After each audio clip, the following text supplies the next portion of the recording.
Mr. Conkright, can you hear me? Yes.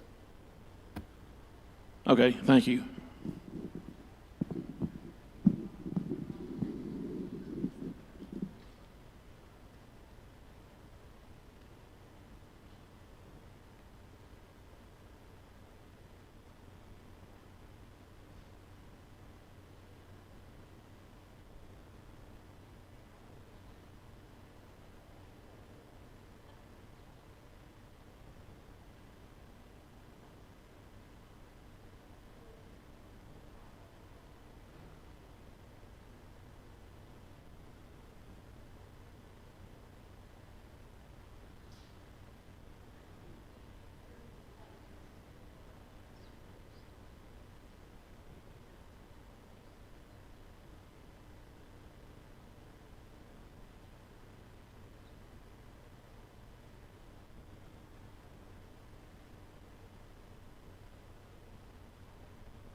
Brad, I'm sorry. Are we looking like we're going to be good to go at 5:30, or we got some technical difficulties? We should be ready to go, sir. Thank you. You're welcome.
Calling this special called working session, Bath County High School, March 25th, 2024 at 5:30 p.m. Discussion of tonight's agenda.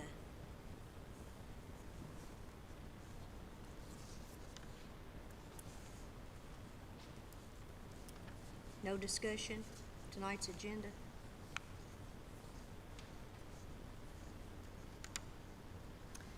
Item 3, discussion of consent items.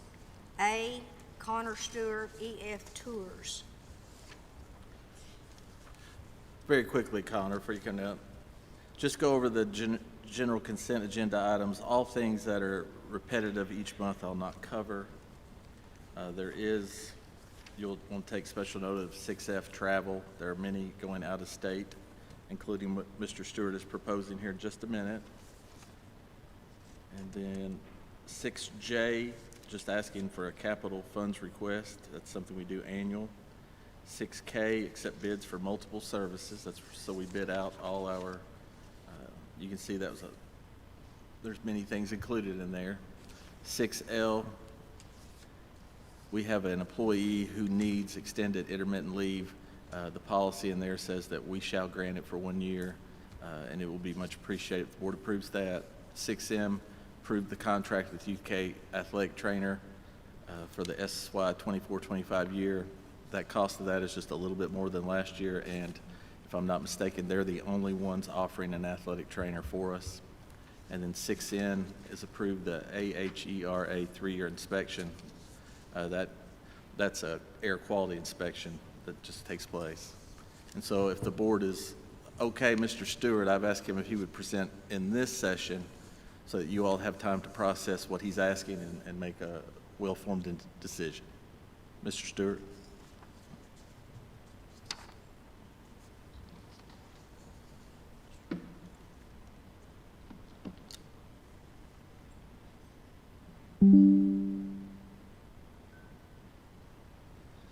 Can you guys hear me? All right. Yes, sir. So what I'm proposing is a trip to London and Paris.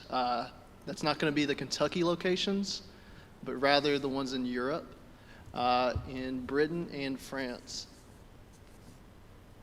And then if you'll go to the next slide. There's a short 2-minute video of this girl giving a testimony as to why these tours have helped her and shaped her mindset around different cultures around the world. Go ahead and click it. You can click that video.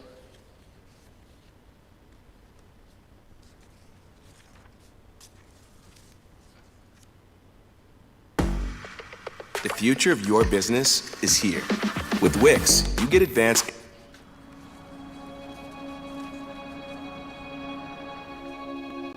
Hi, I'm Jennifer Garcia. I go to Indio High School in the Coachella Valley. I come from a Hispanic and Latino community. Culturally, it's always, you're staying here with me, you're gonna be nearby me, you're gonna stay here, you're not gonna go far away. It was always just a dream. Traveling was dreaming. The option of being able to travel was really exciting. Being able to know that there was an actual trip planned to go to Japan and that I might actually be able to go. Being given the okay and the opportunity to go was just amazing, and being in a different country was really cool. I met great people, I ended up making friendships, I got to learn about their culture and I got to learn about how they did what they did and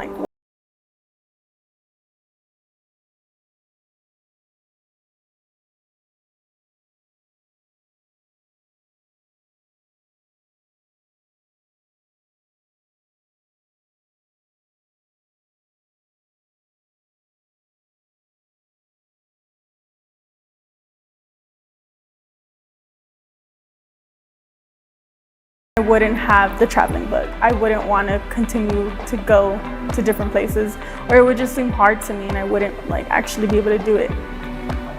I think they need to know that they're giving their kid a chance of a lifetime, that they're opening their door to something amazing and that they're gonna be so entirely grateful for it.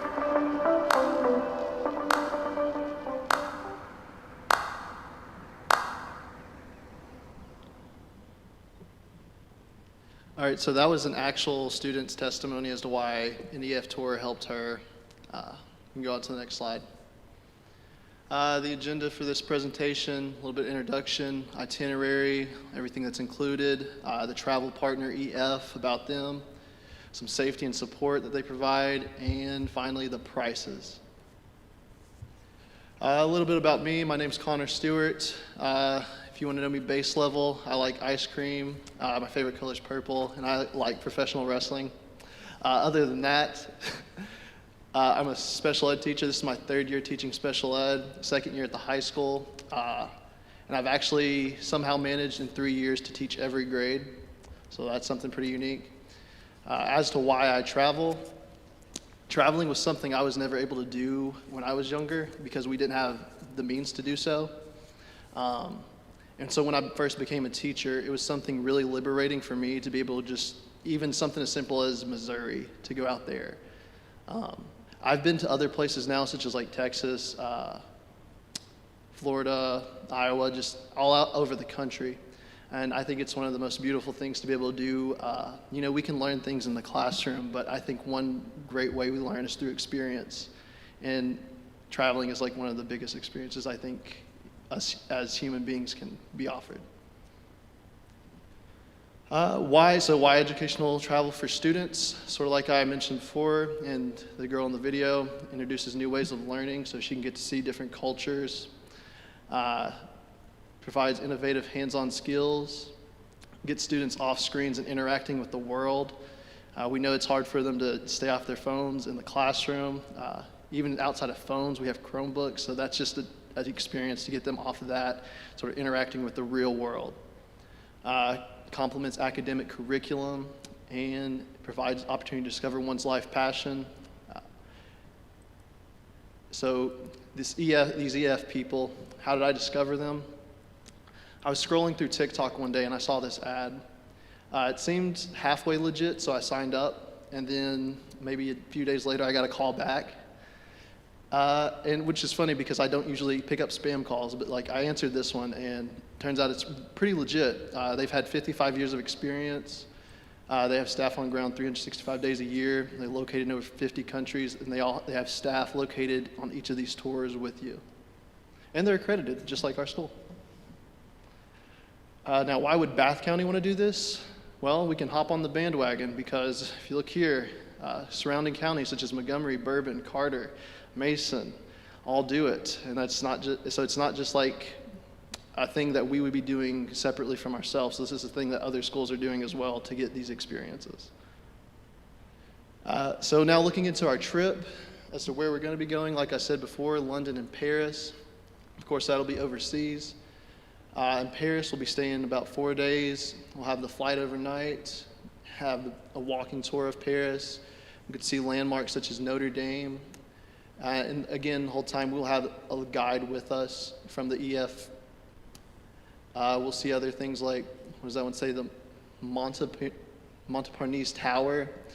It looks like we actually get to climb that. We get to visit the Louvre. So that's like where the Mona Lisa, some other statue I can't remember at the moment, but some other statues. That's building into your art curriculum right there. Visit a Parisian market. And then after that, on day 5, we'll be taking a Eurostar across the channel to London. So looking at our next days 5 through 8, we get a walking tour of London now. Get to explore London again with those guides. We'll get to see places like the Buckingham Palace. So like, if you're unfamiliar with that, that's like very like royally rooted place. Parliament Square and see Big Ben. What else? The Tower of London, enjoy a theater performance. And then, of course, on day 8, we will be traveling home. So here's just some pictures. We've got Buckingham Palace, as I mentioned before, very royal-rooted place. Then we have the Eiffel Tower, and that's probably like one of the biggest attractions I could think of for, I guess, just a casual ongoer to like want to join this trip for. Then, of course, we have the Louvre, as I mentioned, has like paintings like the Mona Lisa. And don't forget about the food. Probably one of the biggest experiences we can have with this would be the different cuisines that our students would get to check out. Now, say, for instance, they didn't quite like the cuisines. There are, of course, restaurants they will recognize, such as McDonald's and Taco Bell. When is the travel date planned for? Tentatively, we have a fall break 2025. I was unable to find the dates for that, so I just sort of guesstimated, put October 10th through 19th.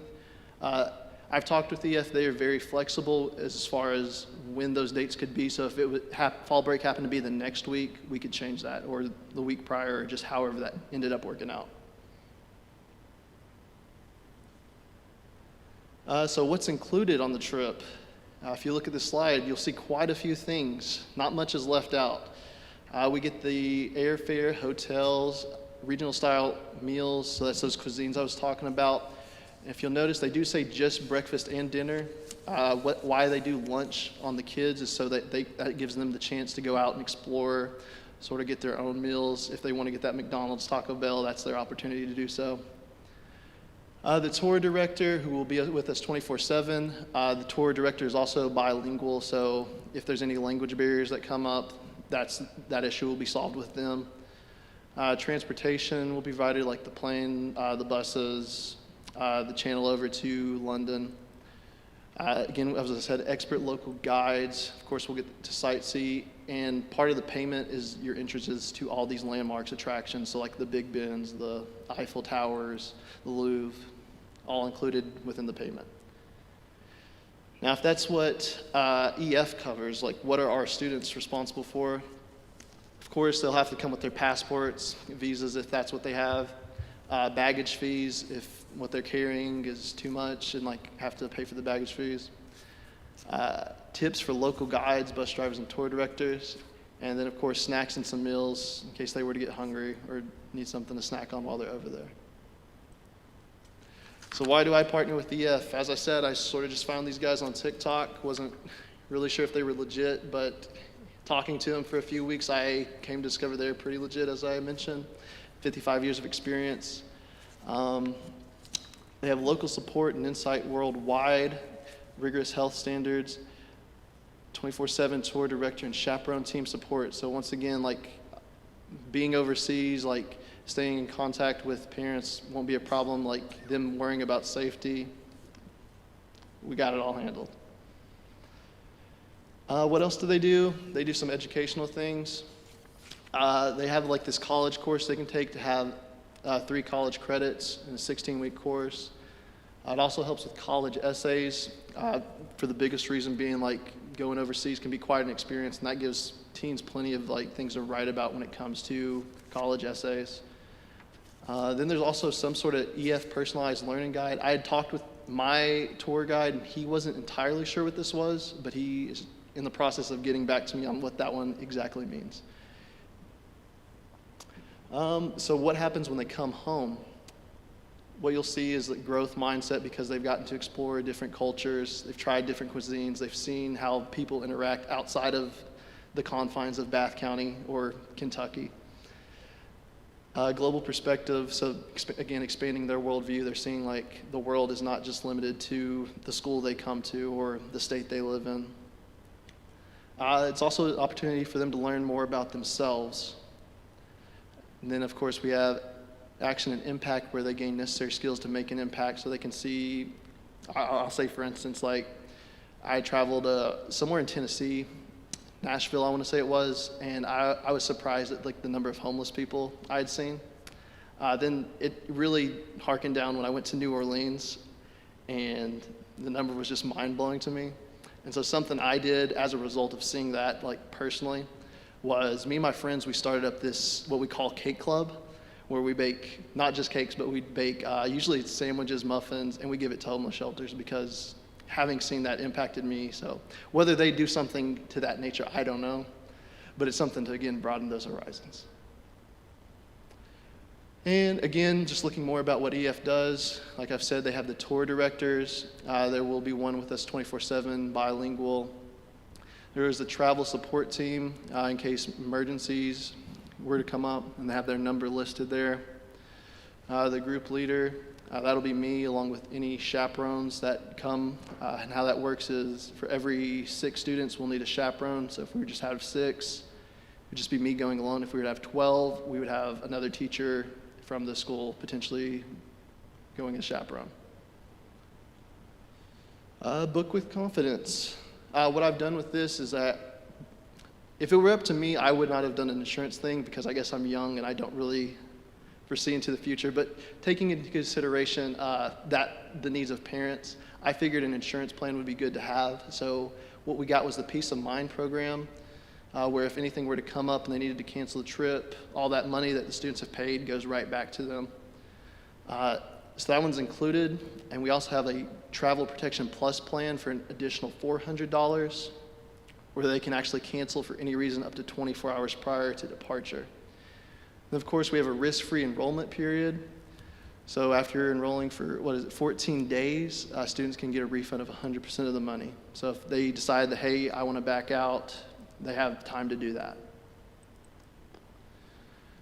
Now, as far as like making those payments happen, there are scholarships. There's a scholarship, I should say, called the Global Citizen Scholarship. It says up to $100,000 in scholarship. They usually do it in increments of about 1,000 to 2,000. And that due date is May 13th, 2025. So if one of our students were to submit that, they could have compensation towards their trip.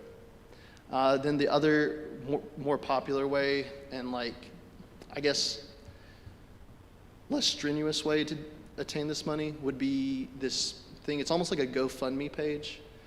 So like EF makes the GoFundMe page for the students.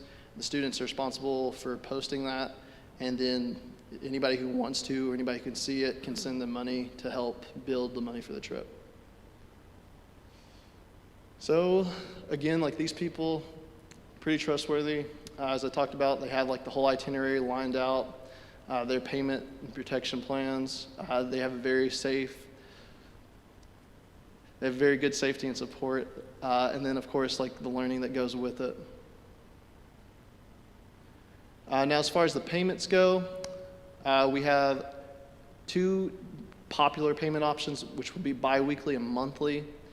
Biweekly, you can see the breakdown is $106. Monthly payment would be $212.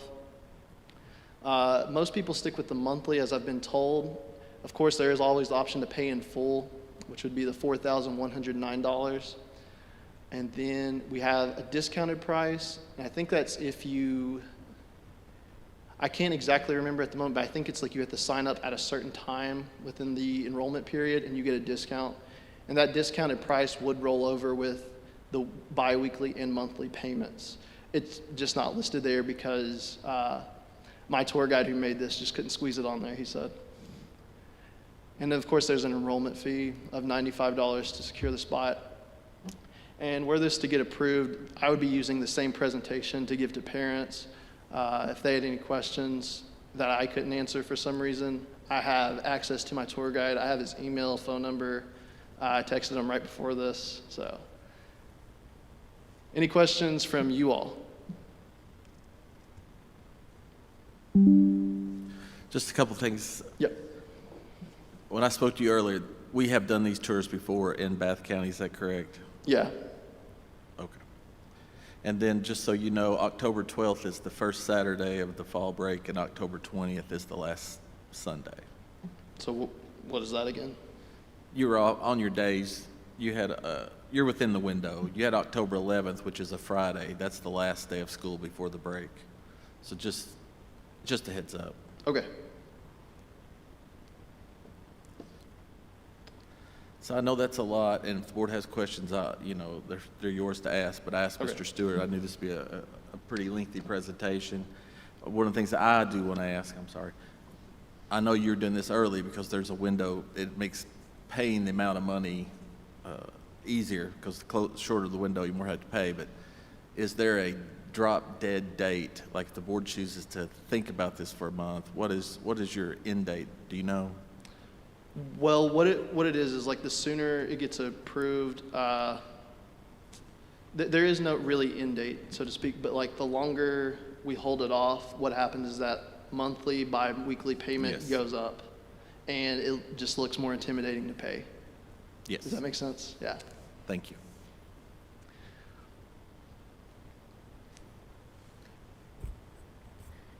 How many students have expressed interest to you in this?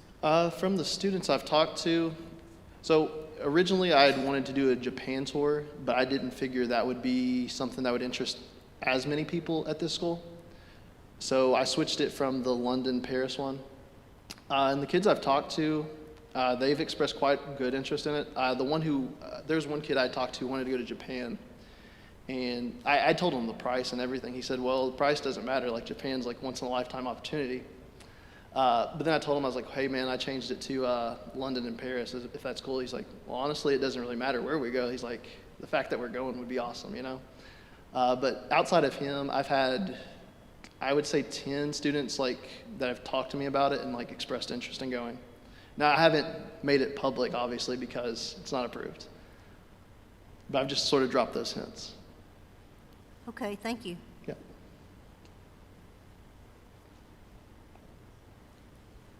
Any other questions? Barb, I have, Oh, Brent. Mr. Stewart, would there be options for students who may not be able to afford this amount? I know you said there's a scholarship, but I assume those are not just blanket that everybody could get one. So, or would you have other options for fundraising or something to help the kids be able to afford to go?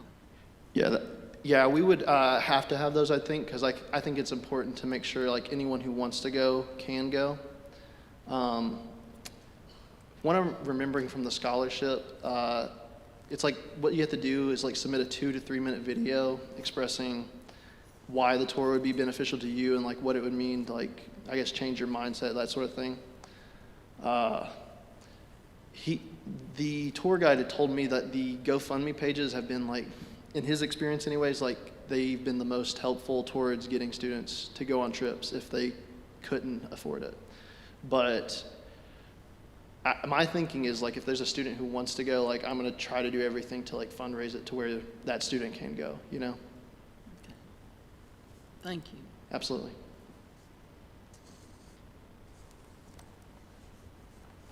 Anything else?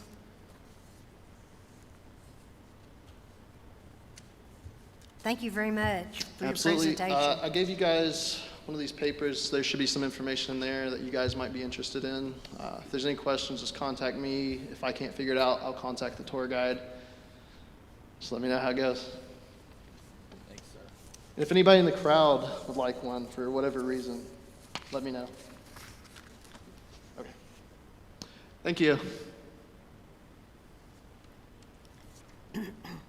Item 4, discussion and update on the BCHS renovation, BCHS LAVAC change orders. Mr. Rhodes and Mr. Reeves will bring this to our attention. And then as you gentlemen walk down, I will say on our agenda, if I can get mine to scroll up.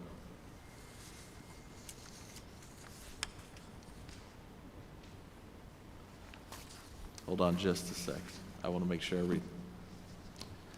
We're going to talk about, you're going to talk about what you need to talk about, but if you don't mind, we'll also cover the change order for proposal PR 13 storefront.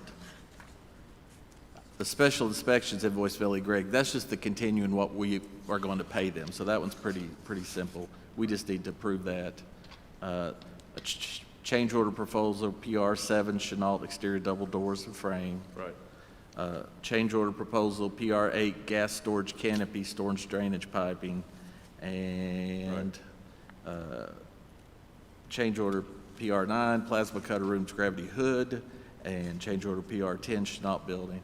And so if you weren't prepared to talk about those, if we can, because when I write the rationales, I didn't know exactly what to put in there. So Right, no, that's fine. I think we've got some information on all those change orders, and some a little farther along than others. But first, I give you an update on the high school work completed the last 30 days. You know, we're in phase 3 now. We're in the demolition of ceilings and lights. That's what we've been doing the last 30 days in the HVAC system. Then we started installing the new ductwork, starting some installation on the sprinkler lines, and then rerouting some of the technology piece by KEDC, installing some new rooftop units. Yep, there you go, buddy. Yep. And some rooftop units, steel beam supports, and then preparing above ceiling electrical for the new lights. And we did start the window demolition too in phase 3, and we'll be putting some new windows in here hopefully in the next couple of weeks in that phase where we have the classrooms that we have available. And then the next 4 weeks, we'll be doing some inspections, above ceiling inspections. All those boring things, I know, but it's things that got to be done. And we'll finish installing the sprinkler lines in those areas with inspections. Then we'll begin the ceiling grid. It's all a process. Each phase, we pretty much go through the same thing. And then we'll begin installing the lights, controls, and fire alarm system. Then we go through the process again. We have the inspections, and then we'll start installing the ceiling tile, covering that up. All that, a lot of work above those ceiling tiles takes place. And I know this has it's ongoing. I know I've had questions, but hopefully we will have this exterior metal around the gym completed the next 30 days. I know, especially, I know it's on top of y'all's mind, so hopefully that'll get finished. And then we'll start a punch list by both the construction manager and the architect, and then the final cleaning will take place. Then we have a lot of work coming up spring break, working on some punch list items and some of the previous areas that we had completed, just some things that we didn't get finished before we had to open those up. And then we got a lot of summer work, man. We got a lot of things that'll be going on. We'll be giving you an update on that as we go. But in the cafeteria, we'll be in the gym. We'll be in a lot of common areas during that summer. And then on the Chenault facility, Layback, we're primarily in that shop area, doing a lot of work. The classrooms are pretty much completed, but we're installing the HVAC steel supports. We're installing the interior units, the welding booths. The school system installed those. They're nice. If you haven't looked at them, you need to go take a look at them. They're very nice. Installing the makeup air system, exterior ducts, the dust collection system. It's been installed, gas lines, overhead lines, running conduits to the welding booths.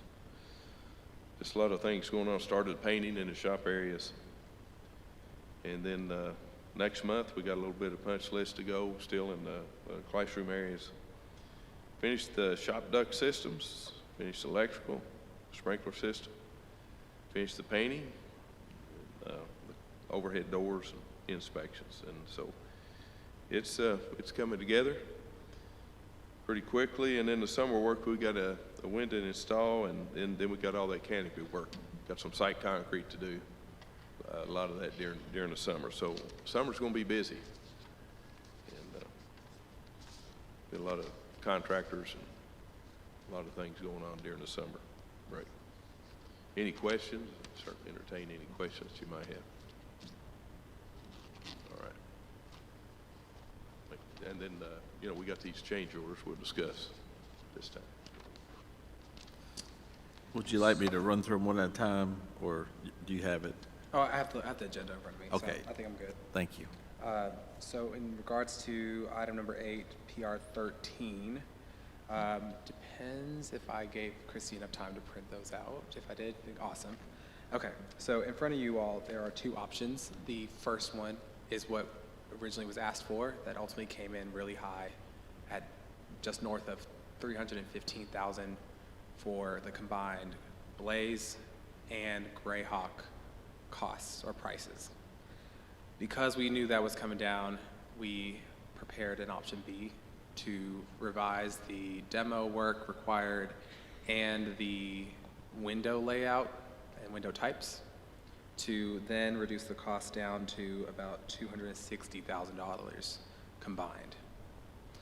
Both of them are definitely higher than the anticipated cost opinion. I think we expected this to be about 200, maybe just south of 200. And with the edits that we were able to comb through and reduce it, the recommendation would be to go with option B, 260,000. You still get the general approach of removing your main giant canopy structure.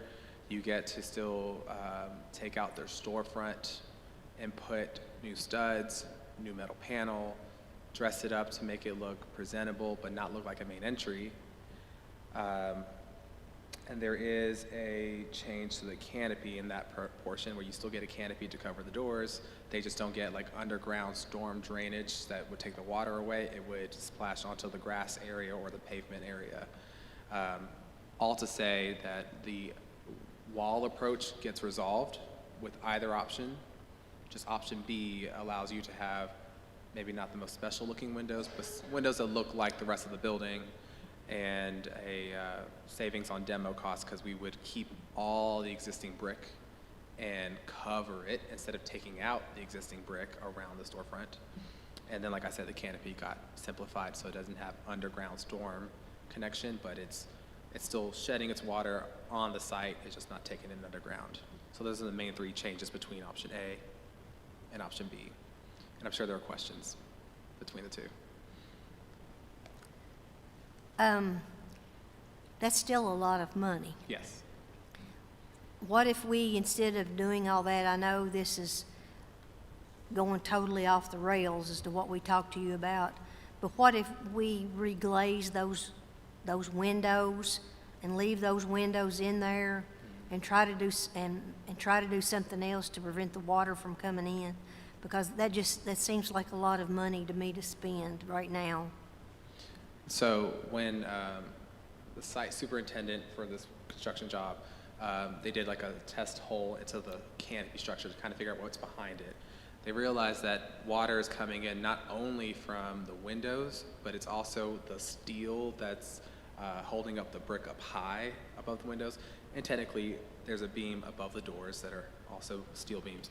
Those are deflecting enough to where water's getting behind just the steel structure and then getting in the building. So short answer is we could reglaze the window and that will stop, say, like 80% of the water from coming in, but it was confirmed that like there's water coming in from just overall wall assembly and creeping into the lintel and then still coming in. So it doesn't get your goal of 100% water coming out, but it does address it for the most part, because I know a lot of the water comes in from wind-driven rain, and that's a big surface area that could just benefit from, being reglazed. How much that would be, I'm sure we can get like a cost per square foot kind of estimate, but it doesn't guarantee all the water from technically the roof parapet or anything behind the canopy getting underneath the lintel and then just trickling down the wall from there. After we did the walkthrough with you guys the other day, it just, I hate to take those windows out. I think it would make that frontal area there so dark and closed off. Now, that's just my opinion, and I would really like to see the windows stay. Okay. Just to say that whatever you do with that big face of glass, we would have to still approach something along the ground. We do replace the threshold for all your doors, so that helps, but that's not a big guarantee. But something along the threshold would be the next line of defense, and then something along the actual lintel itself.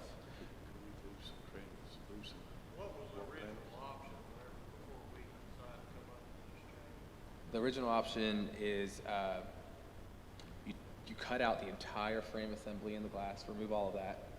You were to put stud infill in that place, have a uniform metal panel face on top of that. Before we actually look into that, we're talking about the original bid.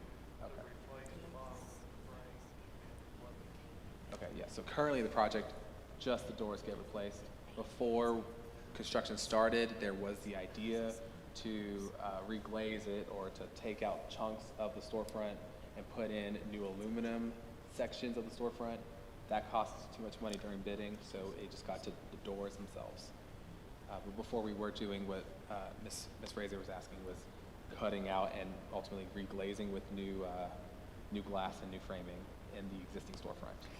In the glazing, how many years do you think that would buy us from having to do anything? On average, it's safe to assume 20 to 30 years. Like, once you put a brand new glazing system in there, like a brand new window, I mean, I would say safely 20 years, but I mean, it depends on how long you. That didn't address the. Tim, what do you think about that? If you're wanting to save money, I wouldn't do that. I would just have to replace the doors and the rotted steel at the bottom. Okay. But I believe what we actually had originally planned on doing. Tim, do you mind coming to the microphone so Mr. Conkright can hear you?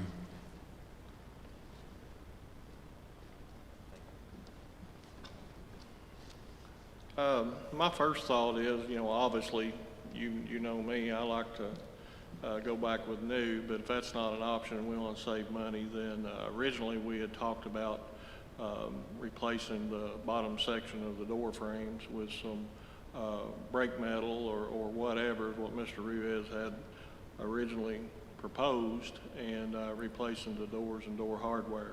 Is that still a possibility? The doors, door hardware, still already getting replaced as part of the project. The only thing that would have to get added at this point as a change order would be the amount of aluminum brake metal you want to do to patch around the doors, or even up high, like at the lintel itself. So that was the only piece, is whatever metal is necessary to repair the frames, wherever select areas there are. But the frames, the doors themselves are going to get new, and they're new hardware for sure already. That's what I would recommend to go with if you're wanting to save money on the project. As far as the frame and the windows above, I don't personally think there's anything wrong with them that can't be handled from maintenance or simple repairs. It does need to be painted.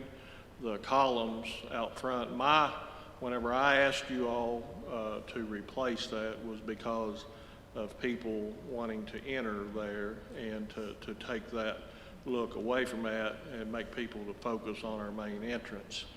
As far as the rot or anything like that, it's actually not. It's in good shape. It just needs to be painted.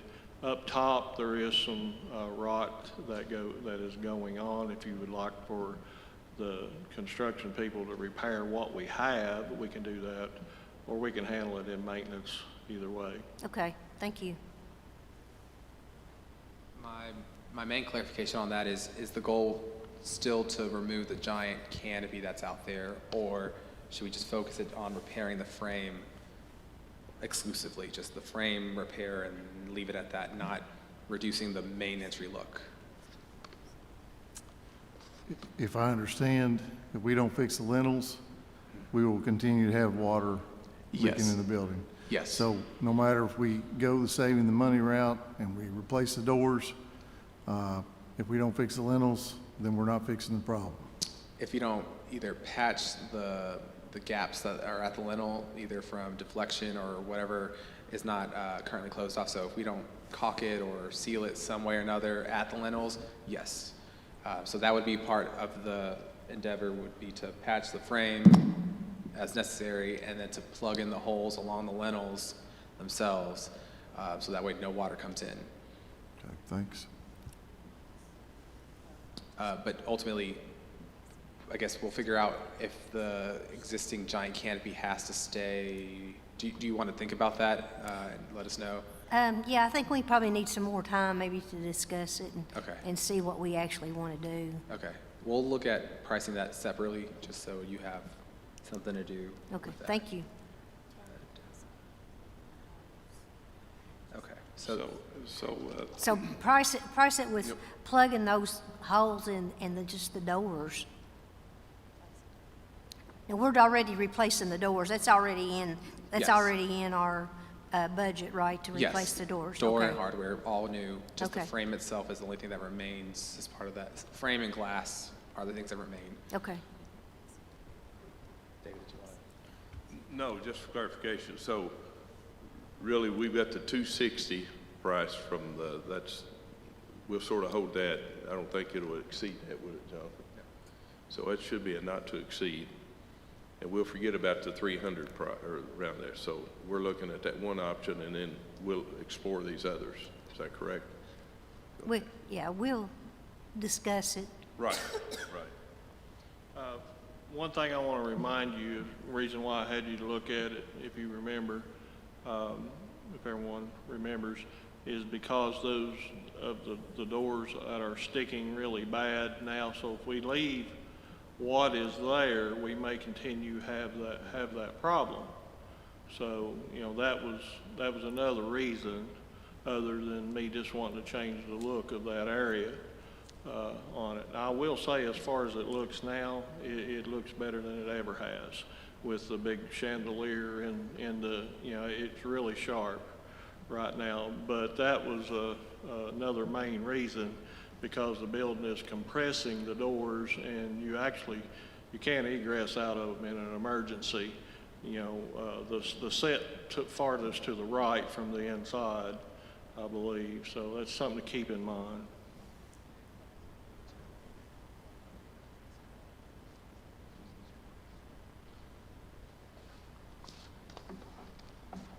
So what I'm gathering is that we're not ready to make a decision on like whatever the price is or the scope is until we have an estimate for patching the frame and resolving the issues around the lintel for the next board meeting. Then you'll feel maybe Correct. I comfortable. think we'll feel more comfortable Okay. after we discuss it more at the next board meeting. Okay.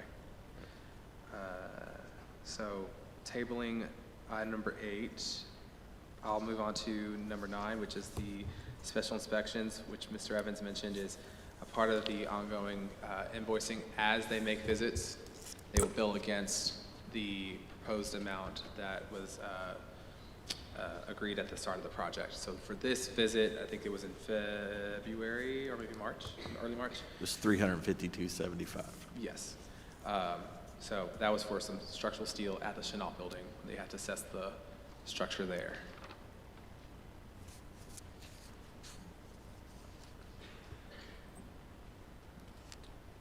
If that's clear, then I'll move on to number 10, which is the Lavec or Chenault building exterior door and frame replacement for PR 7.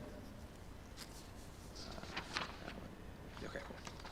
So for that, my favorite, you have options. What they did was they came to us and they said the 2 exterior doors that lead outside of the horticulture lab storage room, whether it was the sun over years of just being on it or just the age of it. Now when they put in just new hardware on the existing door and frame, there's like, I think a 1/2 inch, maybe 3/4 inch gap from where the latch is that you can kind of see daylight through. Granted, I'm sure like there's other ways you can navigate that, but just to give you all an option, you could either replace the doors only, which is a total of $52.51. Yep, just for doors.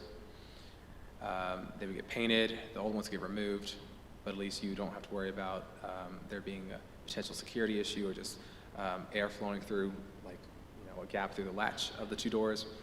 Or if you prefer to have all new door and frame, it almost triples the cost, unfortunately, from $5,200 for just the doors to a total of $13,123 for doors and frames getting replaced. I think Tim indicated that the frame isn't necessary, at least from what he's seeing, but that's what the supplier recommended, but the supplier doesn't have a... It is. Actually, the frame is pulling away from the brick. There's a large gap from the outside looking at the right side. So, you know, I would recommend replacing the frame and all, which unfortunately is the higher option. I don't remember, 13,000 or something like that. But that does need to be done. It probably We probably could make it work with what we had, but it's not best for that area. It's used a lot to where they bring their supplies in and out, and I think where it's been slamming and so on and so forth is what's caused the damage from going in and out. So I would go with the higher option on that one. Yeah, as your construction manager, we would agree that we'd like to see the frame replaced as well.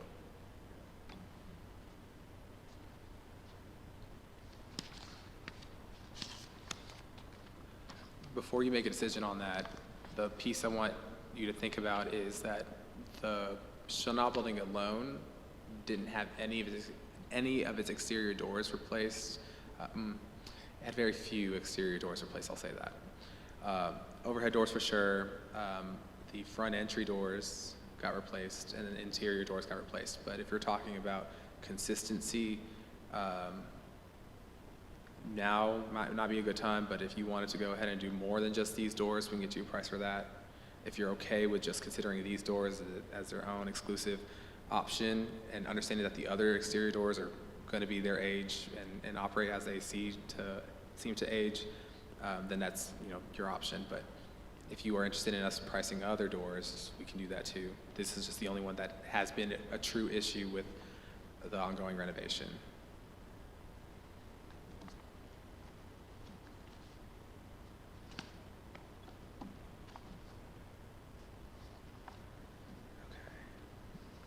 If there's no questions on that, I can go on to item number 11, which is the Lavec building, PR8, the gas storage canopy, storm drainage piping. That one is right here. Okay. So you have this really nice long new canopy that's going to replace your current canopy, but the Chanel building has its own gas storage canopy that is fenced in or going to be fenced in right outside the welding lab. For that, when we were reviewing the drawings from the supplier of the long canopy, we realized that they were going to provide a canopy that connects underground as well, but there was a segment of that pipe that was missing in the documents. So the change order would be for the material or the additional cost for material and labor to run that extra, I think, 10 feet of pipe, so that it can still get connected to underground storm drainage like the other long canopy does. Otherwise, they could provide one that doesn't tie underneath. I just know long-term, your concrete pavement's gonna suffer because it's gonna freeze and thaw with water collecting on that concrete or the asphalt from that canopy. And so I'd recommend it going underground. Do you have to go underground? No, you just over time put wear and tear on your new asphalt and new concrete that canopy sits on. So required, no. Recommended, yes. But I can answer any questions from that point on how this one canopy is getting connected to the storm line. What was the cost on that, please? Total $891.25. And I think it was for a linear feet of $891. Yes, ma'am. And it's about 22 linear feet of storm piping that would just get connected to the main storm line. Okay. $891. Round in the corner with, I think, the second to last one, which is for PR9. So I think item number 12, PR9, structural steel framing. This one, it comes in to you as a credit or a savings. The contractor noticed that we over-engineered the structure to mount a gravity hood in the plasma cutter room, verified that it was not necessary. So to save that beam, labor, and material costs, they're going to credit back just under $7,200 for that. And I can go in more depth, but that was a nice surprise. $7,200.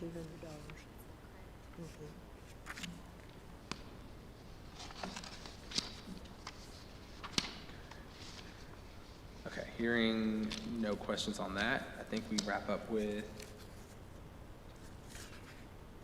we wrap up with PR10 Chenault Building electrical switchgear replacement for the Layback project. That one also, I think, might have made it to your packet just before the working session. We got, let me go to the history with this one. So we knew starting this project that the existing building powered switchgear was aging and maybe has potential of not working if it gets shut down and then turned back on. So during design, the goal was to replace it. As budget got a concern, it was determined to not worry about that item and focus on other areas of scope. Now that we're here, the electrician needs to shut down the building. And again, this thing is testy, and so we wanted to get you a price for what it is to replace it, so that way the building isn't dormant for months and months and months, even though it's freshly renovated. But without replacing it, there's no guarantee. Hypothetically, it could be all fine. They shut it down, KU comes on, they turn it back on, no problem. But we don't want to have a situation where y'all are disappointed that the building is not accessible in August when they shut it down in March. Does this situation apply just the power goes out as well? Like every time the power goes out, or is this specific? I could, Tim, I know that answer, but the short answer is I think yes. If you have to use the same unit to turn it on again, yes. But I don't know if that's universal. I'm just saying if it's testy and it might not, it's on its last legs, and we're afraid to turn it off and turn it on. Every time the power kicks off, is it the same scenario? Power kicks back on? I don't understand the switchgear is what I'm asking. We originally had it in the project, and due to budget, we had to select some items to be cut, and that was one of them because it was so expensive. But however, we can't turn the electric off to the building, and that's actually a safety thing. So if somebody gets, hurt or electrocuted, I can't shut the electric off. So yes, it needs to be done. No, Tim, I don't know. The electrician, he uses the word confident that if he turned it off, he could get it back on. But he suggests that the school pay him hourly to get it, clean it up, do a few things, and he's confident he can get it done. I'm not saying it shouldn't be replaced at some point, but until we can shut the power off, we cannot complete that project. Now, I'm not saying that electrical contractor, he's working on the other job. I mean, if we shut it down, I guess he could come back and finish at some point. But anyway, I'm just throwing that out there, that he feels like, not guaranteeing, but he's confident that he could. David, Shut off, he on can this get it back on. material, it says that switchgear material is on a 47-week schedule. So Yes. does that mean if we approved it tonight, it would be almost a year before we would get it? Right, that's correct. Now, that's the option that the electrician found. Our engineers are also looking at what other ones they could find. The other option that our engineers found, they're trying to vet the lead time. They found one allegedly for 50 days or so, I guess what is that? It's almost 7 weeks of a lead time. Still a long time. But to me, there's a big difference between the electrician finding one 47 weeks away versus our engineers hearing from a supplier that they can get one in 7 weeks. I didn't want to present that option until it's confirmed. That's why you have currently the 47-week option. Do you have to make a decision tonight? Not necessarily. Just know that the electrician might be able to hold off until like May before they have to turn off the building. I just don't want it to be where, for whatever reason, it can't come on, and now you don't have a backup plan on order, or the one that's in order is just a year away. So that's why we're trying to bring it to your attention now, in case it does have to happen, because they can't get it back on. At least you have an option in front of you, but we understand it's almost a year lead time for that specific one. So possibly next board meeting, you could update us on that? Yeah, we can definitely have another option for you, but as of right now, that's what the electricians have found so far. sorry. If we turn it on, the windows will come back on. Well, that's what I'm saying, electrician use word common. If we have Kentucky Utilities shut power off to that building, we are not certain that we can turn it back on. So what do we do if it happened tomorrow? We will have to move the kids back to the high school. I feel like that it will come back on, but there is a possibility that it will not work.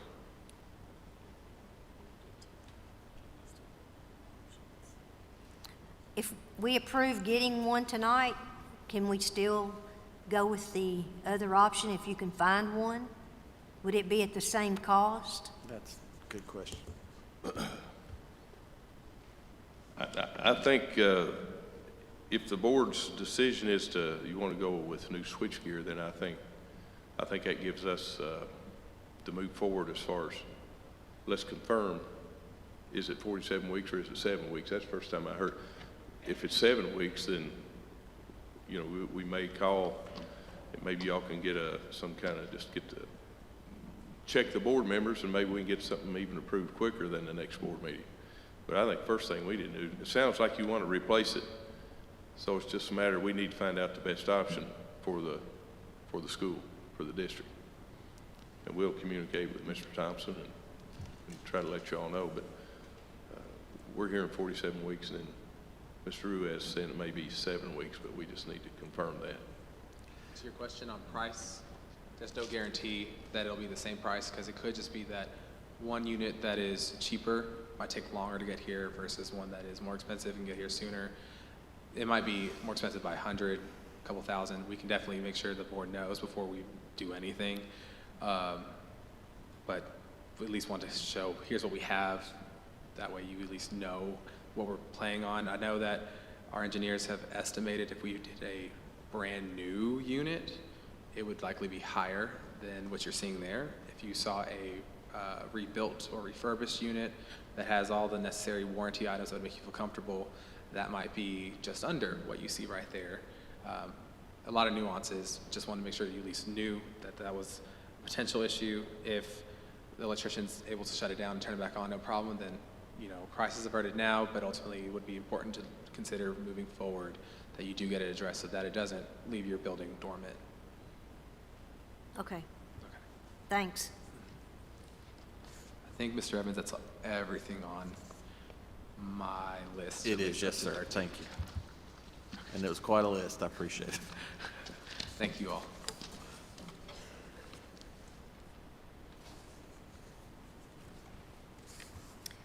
Item 5, discussion of the district facility plan and hearing officers. On March 19th at 5:30 in this auditorium, Mr. Paul Christie presented the district facility plan, and we had our public meeting. There were 2 members from the public in attendance. Those members had the opportunity to speak, and at the conclusion, Mr. Christie has presented you a report of everything that went through. He covered the district facilities plan and an attachment that also gives you the minutes of that meeting. So when we get to the regular session, what the board, I'm asking the board to do is to approve both of those. Those will be sent back to KDE, where they will do a few more processes, and it will be finalized.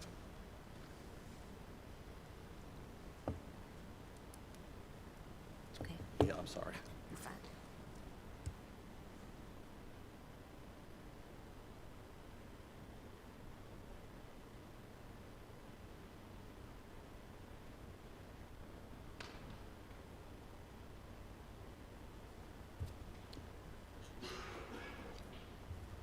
Item 6, other business.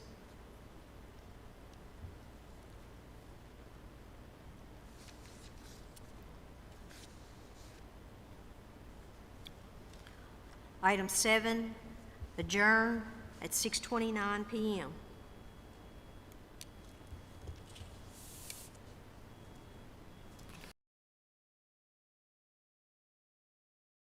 O'clock. Thank you very much.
I'd like to call this Board of Education regular meeting, March 25th, 2024, at 7 p.m. to order.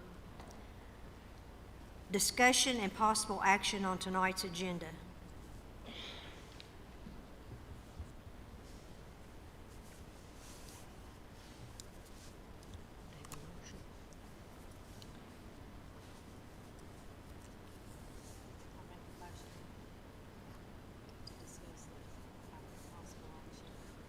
I don't think your Turn it on. mic's There you on. go. Can't hear you. Sorry. I'll make the motion to discuss and possible action on tonight's agenda.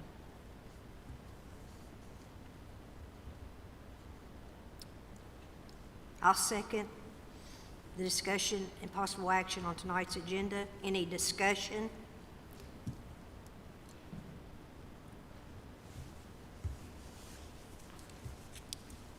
All in favor of the discussion and possible action on tonight's agenda signify by saying yes. Yes. Yes. Opposed? Motion carried, 5-0. We'll have the Pledge of Allegiance and silent devotion.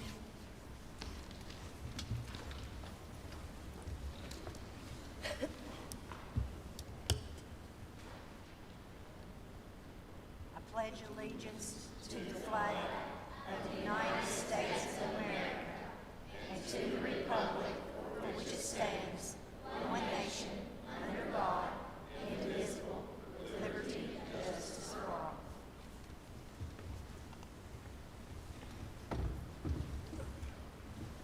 Now we'll have our silent devotion.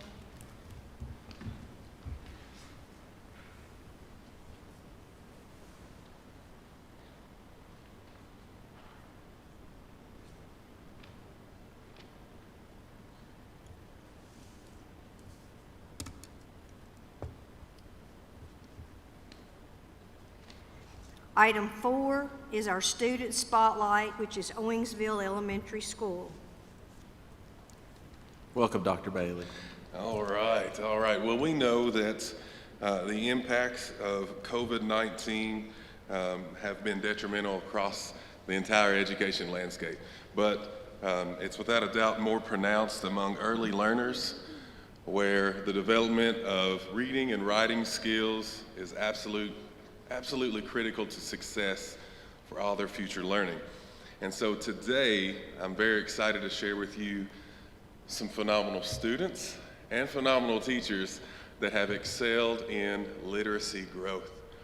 What we have done in the past couple of years is we've had 10 teachers last year join a program called the LETTERS program. This LETTERS program was something by Dr. Glass, who was the Commissioner of Education at 21-22. He started a program called the Kentucky Reading Academies. And using ESSER funds, he invested $10 million to provide great professional development for teachers. Great professional development.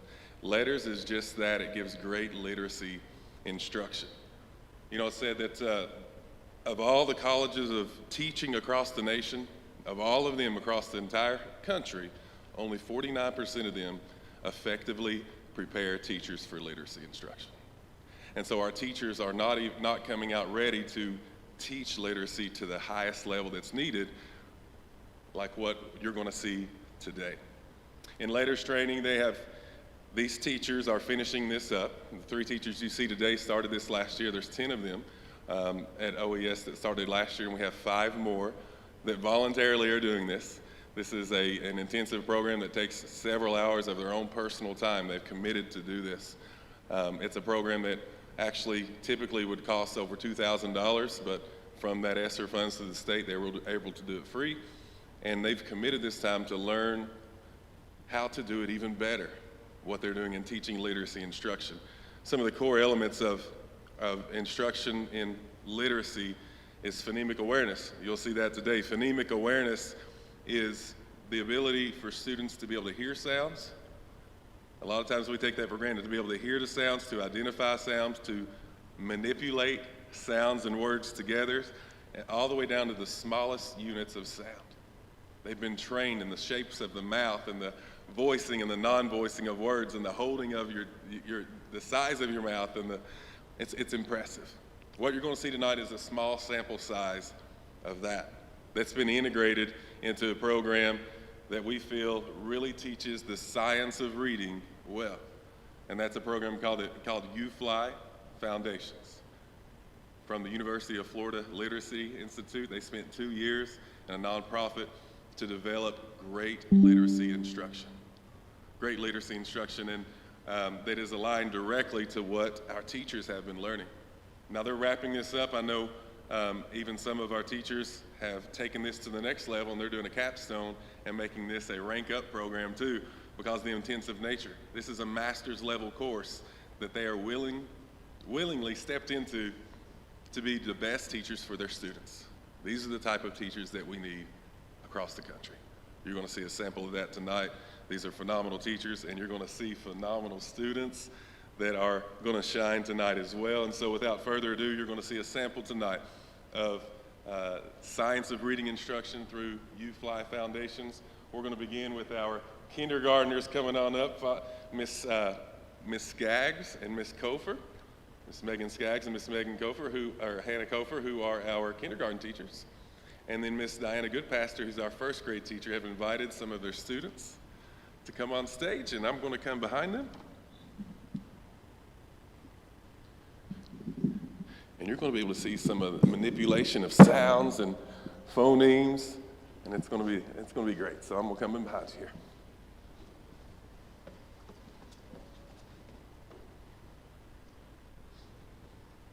All right. I'll put this on the stage. Good job, guys. Place this in here.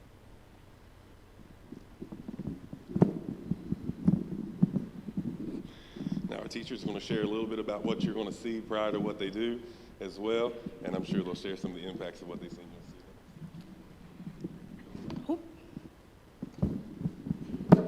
Okay. So today I just want to reiterate what Dr. Bailey said. You will not be seeing a full day, obviously, of what the kindergarten UFly looks like, but we've plucked out some of the most important parts. So Ms. Kofer is going to start with a phonemic awareness portion. Each lesson begins with a quick phonemic awareness warm-up. In most lessons, this step just has 2 parts: blending phonemes and segmenting phonemes. Phoneme blending skills are needed for decoding words, and phoneme segmentation skills are needed for encoding words.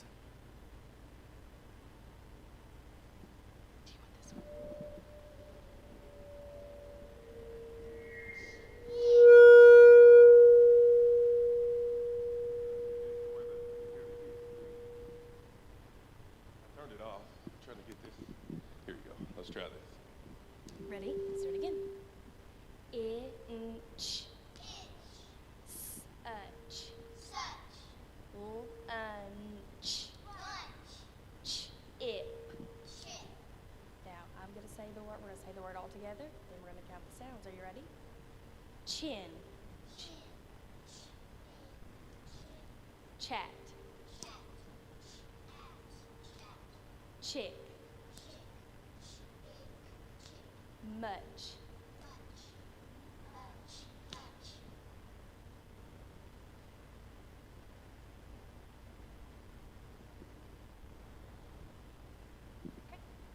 So the next portion of our UFly lesson that we would like to present to you today is the visual drill. And the goal in the visual drill is to have the students automatically recognize each grapheme presented and connect it with the sound or sounds that they have learned to associate with that grapheme.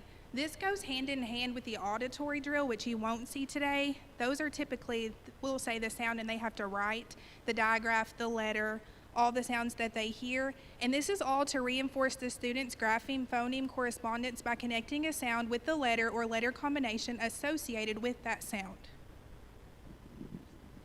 Okay, visual drill, that'll slide number, very top, and then right there it says visual drill A, slide 8. There we go, and each time you're gonna switch to the next slide. So after they say the what you see on the next slide, then they'll go to the next one. Okay? They'll say this. A says A or A says A. SH says sh. CK says k. F says L says ooh. Z says z. S says U says or U says U. E says or E says E. I says it or I says I. O says or O says O. A says or A says A.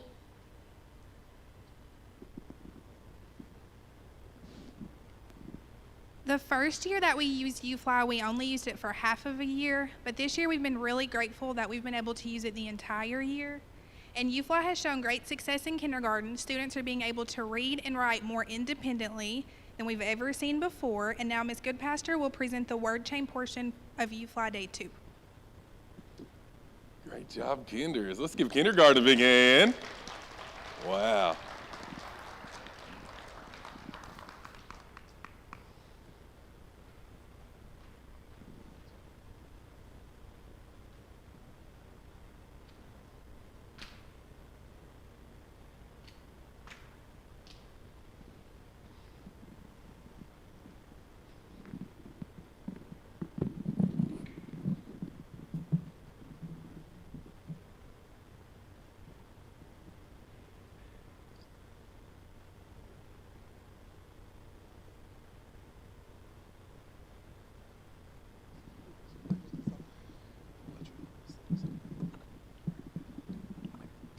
Okay, as Ms. Gagg said, I have first graders, and we're going to do the next portion of the UFly lesson. And with this portion, on the slides, what you saw were the isolated grapheme. Grapheme means the letter, okay? So in this step, it's a little bit, it's a little bit more rigorous because they don't just have that one grapheme on the slide that they know the sound, that the phoneme matches. They have all the letters. So they have to chain the word, okay, by my sounds. Like I may say cat, now change cat to mat. So they have to know if they're changing one grapheme or two, and they have to listen. They have to listen for the phoneme. So this takes it from the beginning level, and it gets more rigorous as the lessons go on. So that's what we're going to model for you today. We usually do this in small group, and what we have is basically a cookie sheet and some magnetic letters. That's what we have. So we are working on the skill AR. R control vowels are very tricky for first graders, so this is an advanced skill, and that's what we're going to model for you today.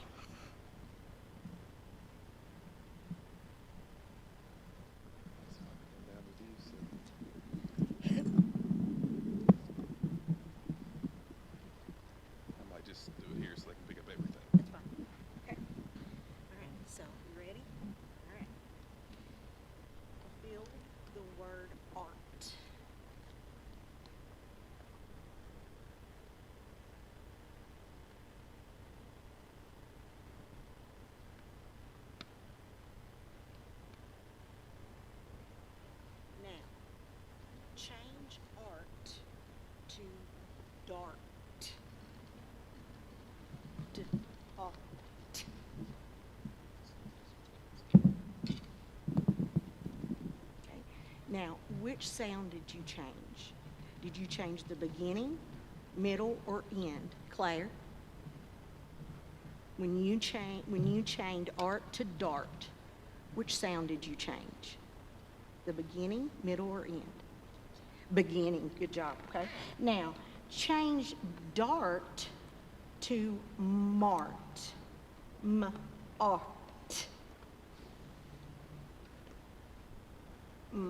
art. Okay, now in this word, when I segment it, art, I see you have 4 letters, but there's 3 sounds.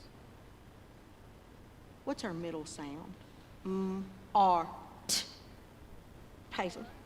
Yeah, and what do we call that? Is it just the letter R, or what do we call it, Tracy? Control vowel. R control vowel. So what vowel is it controlling? What vowel is that R controlling? A. Yeah, A. Good. All right. Now change marked to mark. Marked to mark.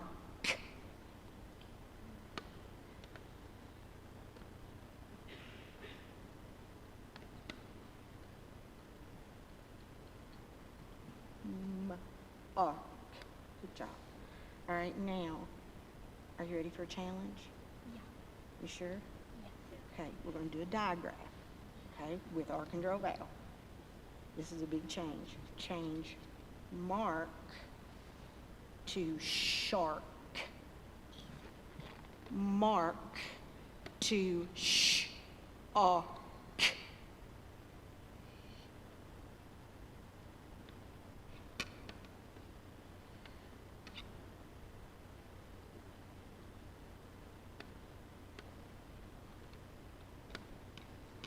Okay, what's our digraph? What's our digraph, Jason?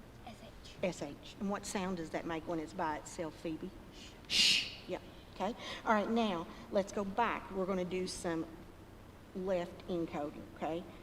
Change shark to hark. Change shark to hark. Okay? Now change hark to bark. B-ark. B-ark. Good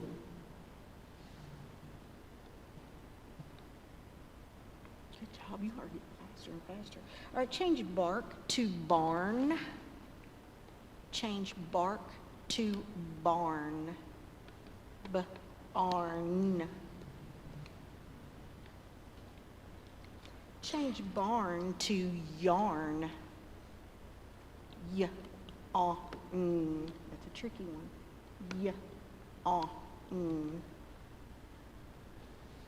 Right? Change yarn to yard.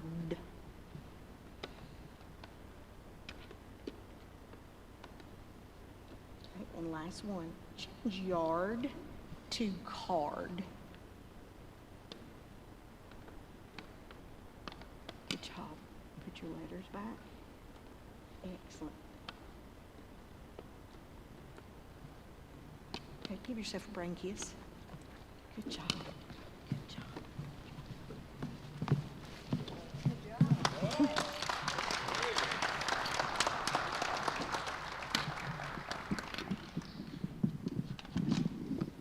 As Ms. Goodpaster collects the cookie sheets and the letter magnets, it's a magical devices there she has. But Ms. Goodpaster, did you want to speak to a bit about the growth that you've seen this year? Just the phenomenal growth I've seen, but for them to see in the trenches is phenomenal here. Last year, as Ms. Gagg said, we began using UFly once we started letters training, and we began in the middle of the year. And last year, we introduced a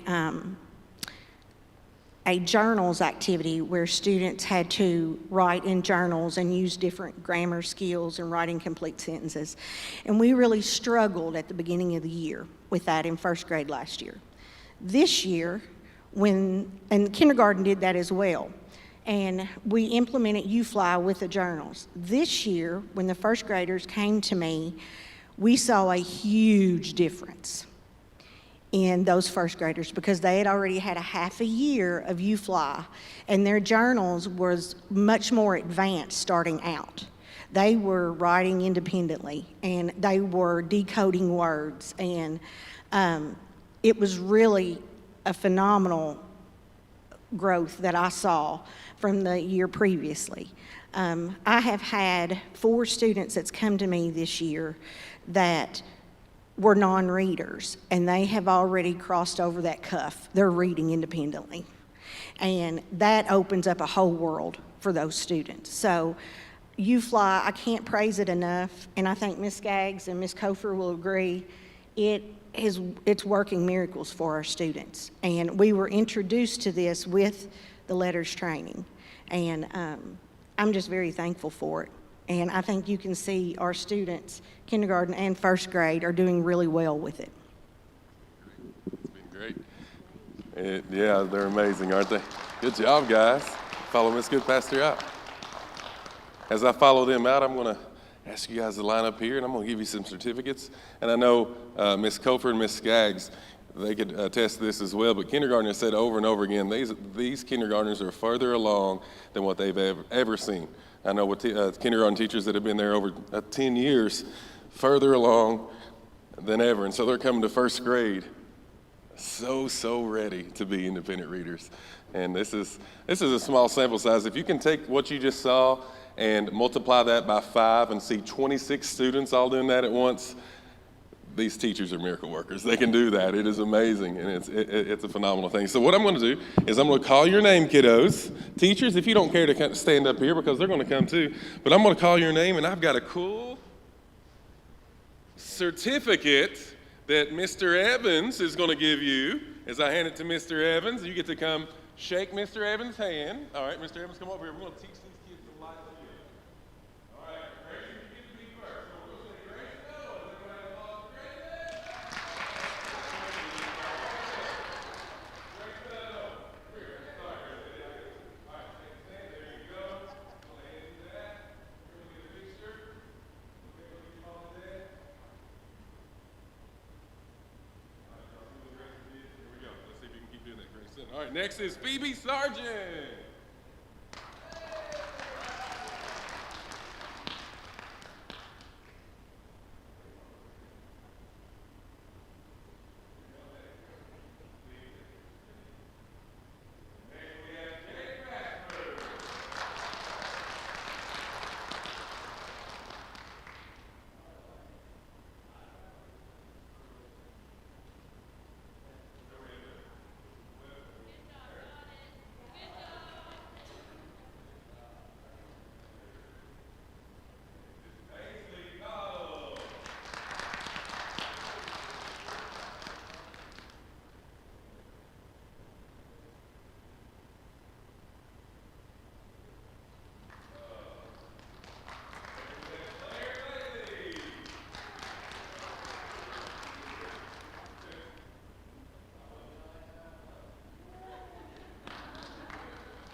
Mr. Goodpasture, I think yours may be upside down, my man.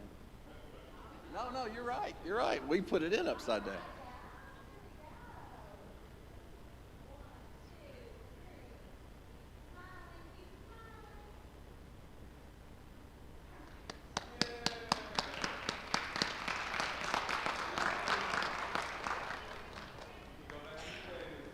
Thank you all.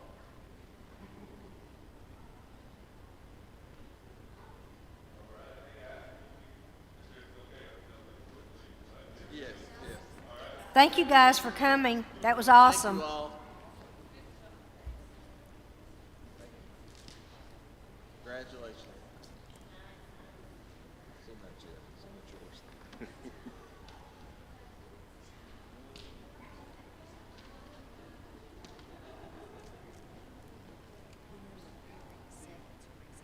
Was this yours, Sean? Yeah, he said it would be a few. That's yours. Gotcha. He looks real interested though. He looks real interested though.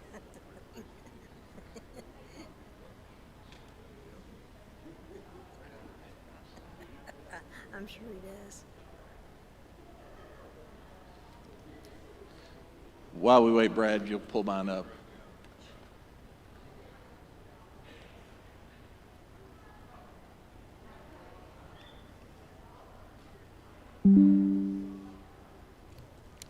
And I'll just say when I'm ready, next slide.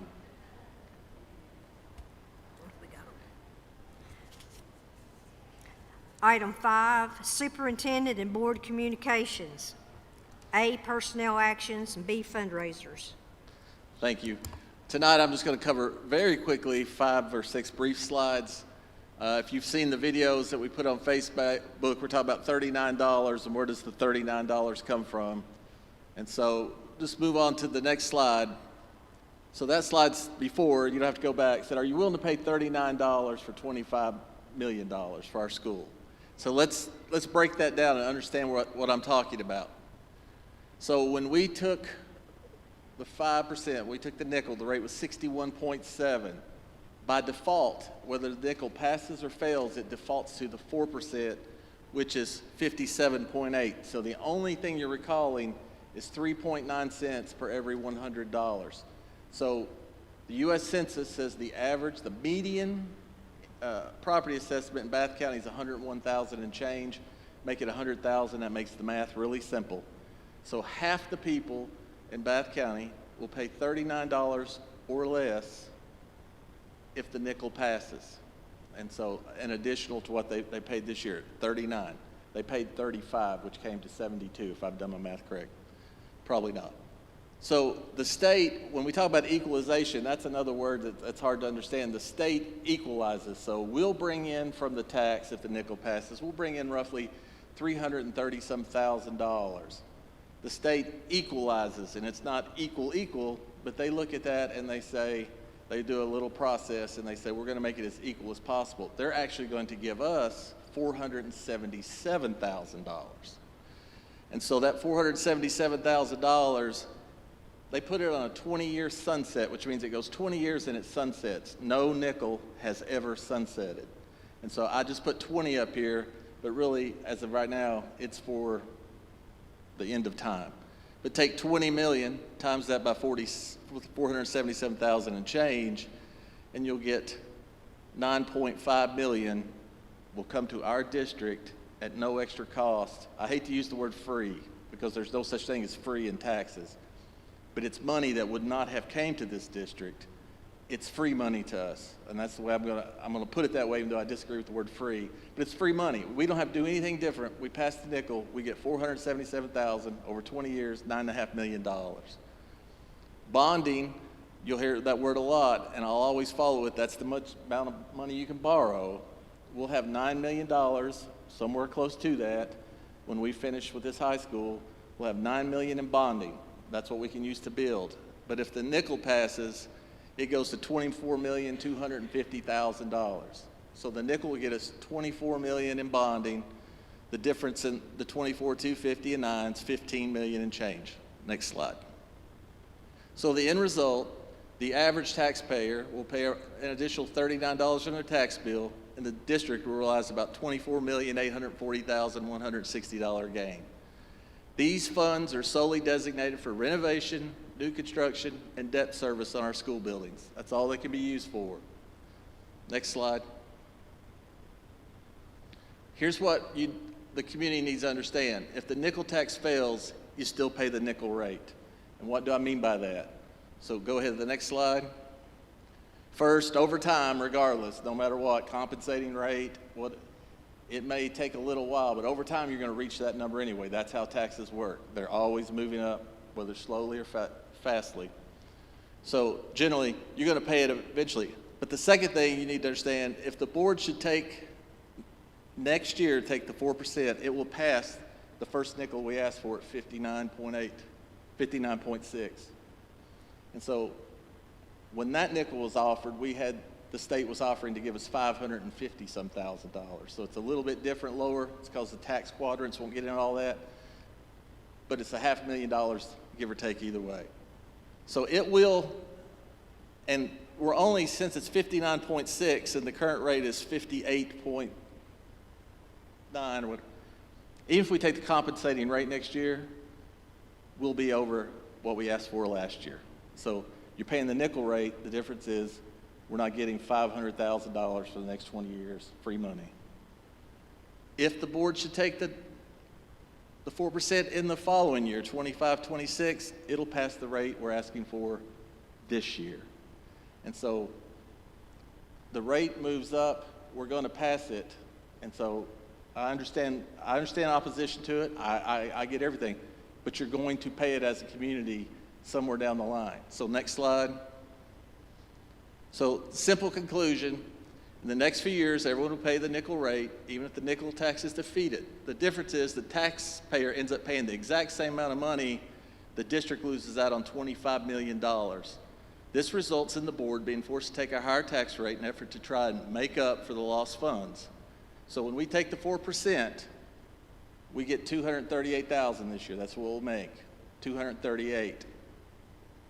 The board would have to take the 4% for 104 straight years to get the equivalent of passing the nickel tax to equal the $25 million. I understand your opposition, but what I need you to understand, this isn't about me. It is about this board. It isn't about the school. It's about the kids and what they deserve, what they need. And the middle school is coming to an end. It is coming to an end. And you don't have to like it. That's facts. And so this will take care of all those issues, allow us to address them. And so I just, as we put this information out, just please consider what's being said and rationalize it out. And so I can't speak for the board, but if we pass this nickel, it will allow some opportunities to maybe take the compensating. But if they don't pass it, $238,000, $240,000, $250,000, whatever the income is, it's just a drop in the bucket. And if you were here in the working session, we were talking just about an outside door issue that affects our building. That was around $260,000. So one item made that up. When we renovated, some 4 to 5 bathrooms, $250,000. We're not overspending. That's the rate that we have to pay. And so when we wanted to put, if you're at the LPC, you heard this, just putting one air conditioning unit, a monster air conditioning unit on top of this building to heat part of the building was over $4 million.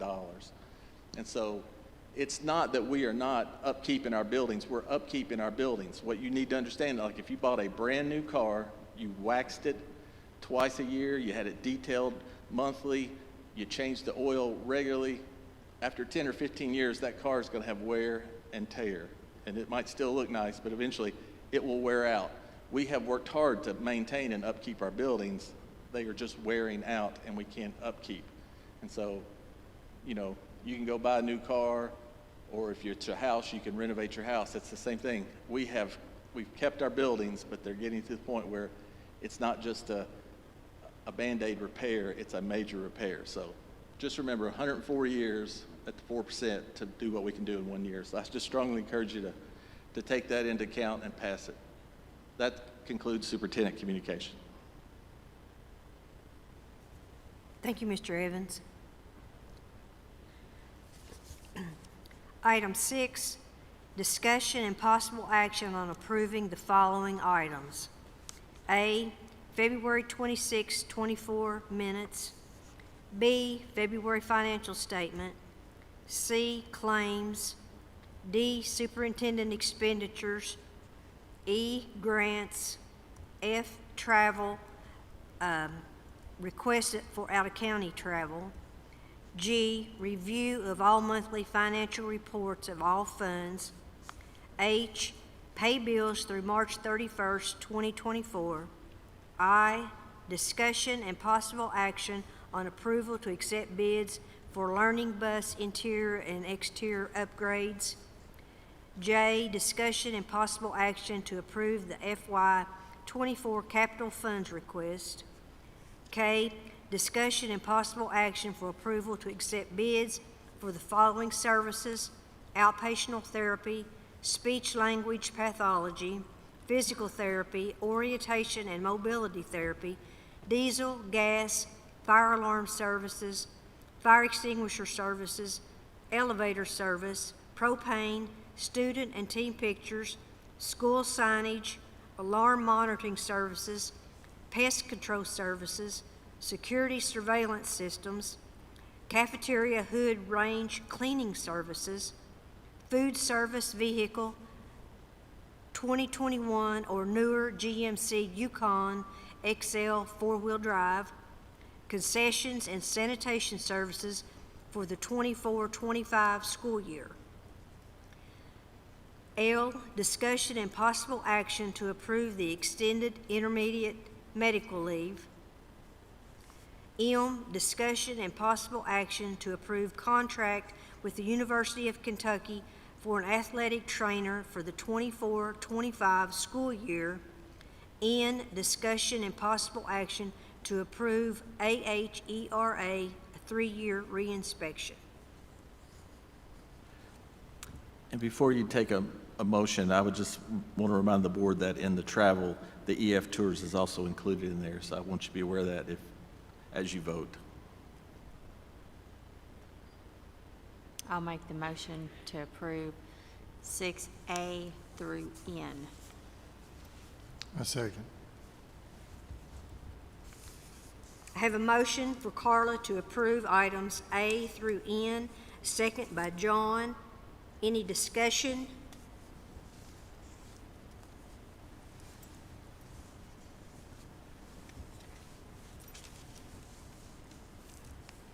All in favor of this motion signify by voting yes. Yes. Yes. Opposed? No. 5 to 0. 5 to 0. Motion carries. Item 7, public comments. I don't think we had any. No, ma'am. Okay.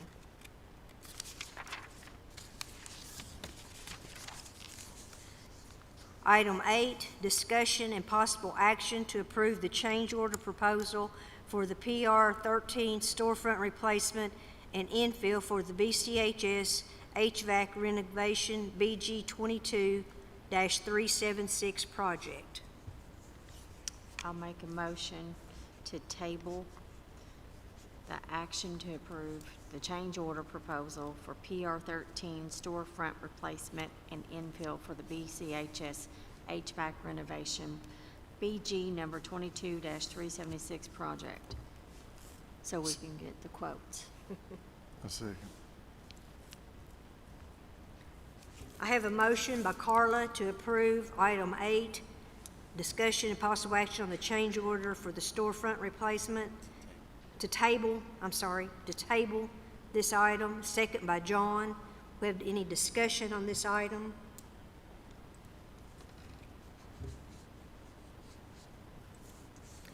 All in favor of tabling item 8, discussion and possible action to approve the change order, all signify by saying yes. Yes. Yes. Opposed? Motion carries 5 to 0.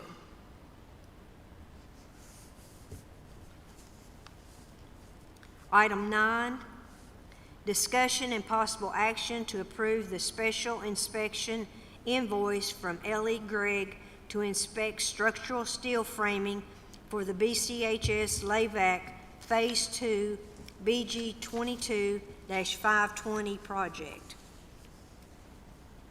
I'll make the motion to approve the special inspection invoice from L.E. Gregg to inspect structural steel framing for the Bath County High School LAVAC Phase 2 BG number 22-520 project. I'll second.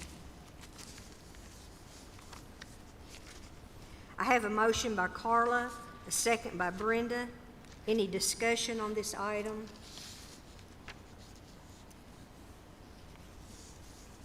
All in favor signify by saying yes. Yes. Yes. Opposed? Motion carries 5-0. Item 10, discussion and possible action to approve change order proposal for PR 07 Chenault exterior double door frame replacement for the BCH LVAC Phase 2 BG number 22-520 project. This project had two options. Just a reminder, option A was $5,251.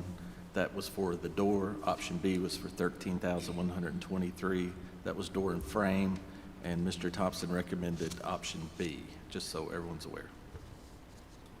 I'll make the motion to approve option B to change the doors and the frames for the change order proposal for PR 07-Chenault exterior double door and frame replacement for the BCHS LAVAC Phase 2 BG number 22-520 project.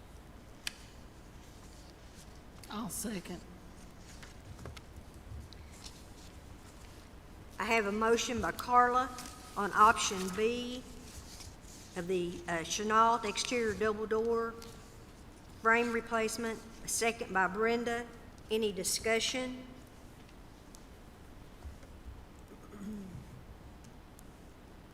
All in favor signify by saying yes. Yes. Yes. Yes. Any opposed? Option B carries 5-0. Item 11, discussion and possible action to approve change order proposal for PR 08, the gas storage canopy storm drainage piping for the BCHS LAVAC Phase 2 BG number 22-520 project. I think we had two options in this also. No. We're on item 11, correct? Yes. This is the one that was 22 linear feet of underground pipe. Your options were to not accept and it would go above ground, or to install the underground lines in the amount of $891.25. I'll make that motion to approve the change order proposal for PR 08 gas storage canopy storm drainage piping for the BCHS LAVAC Phase 2 BG number 22-520 project for $891.25. That's correct, yes. I'll second. I have a motion by Carla to, for the approved change order proposal for PR 08 gas storage canopy storm drainage piping. Motion, or a second by Brenda, I'm sorry. Any discussion?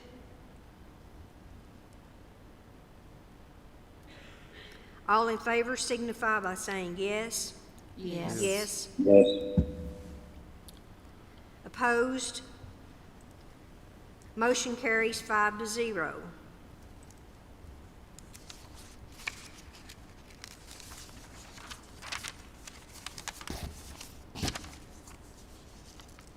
Item 12, discussion and possible action to approve change order proposal for PR 09 plasma cutter rooms gravity hood structural steel framing credit for the BCH Layback Phase 2 BG number 22-520 project. And this is a credit of $7,200. I'll make that motion. A second. I have a motion by Brenda, second by John. Any discussion?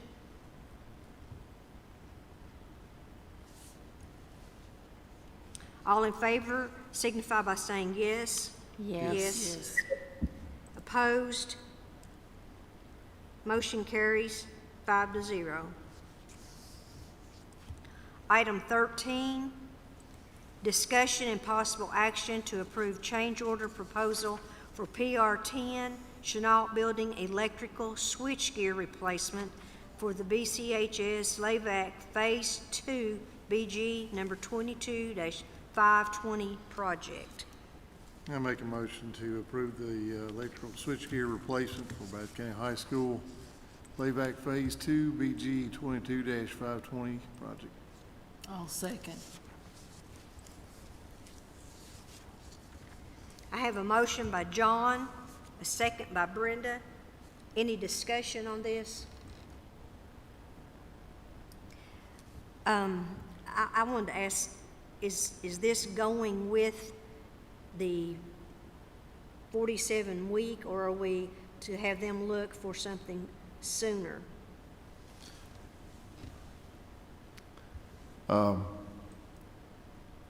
If it's something sooner, will it be refurbished, or you can't guarantee it'll be brand new, right? We can find a brand new one, we just can't guarantee it'll be $30,000 or $32,000. So Right. whatever we find as the alternative would be likely refurbished. We'll verify the warranties are not an issue for the district for a refurbished unit. But in terms of the question on lead time, we can find what is around that price point for a sooner lead time. And if there's clearly something more expensive, we'll bring it to your attention and let you make the decision at that point. But if you would like for us to proceed with that specific one that is in front of you, that would be the 47-week lead time until we find something sooner. 1 year is normal for this particular piece of electrical hardware. So I'd say we get it on the road as soon as we can. Okay. We'll update you when we find something newer or sooner. We'll let you know if there's a cost difference of increasing the cost or if we're saving money somehow. Maybe we'll get lucky and there's a cheaper one that's here sooner. But we'll proceed with finalizing the lead time and the total cost for whatever is the best option for you all to have, knowing that this is the limit we want to aim for. Okay, that sounds good. And no parts will be ordered until the change order is like signed and processed. So just know that we'll proceed with just finding what other options there are for lead times, and we'll run it by you next time. Okay. So I have a motion on the floor by John, a second by Brenda for the, to approve the change order proposal for PR10 for the electrical switchgear replacement. All in favor signify by saying yes. Yes. Yes. Opposed? Opposed? Motion carries 5-0.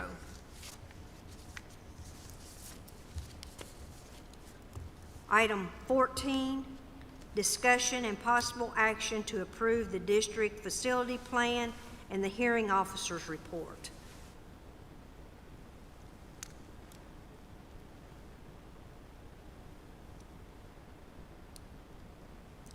I'll make a motion to approve the district facility plan and hearing officer's report. A second.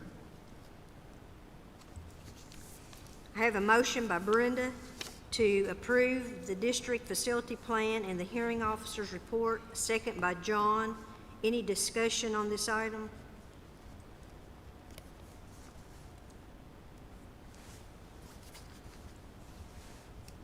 All in favor signify by saying yes. Yes. Yes. Yes. Opposed? Motion carries 5-0. Item 15, other business.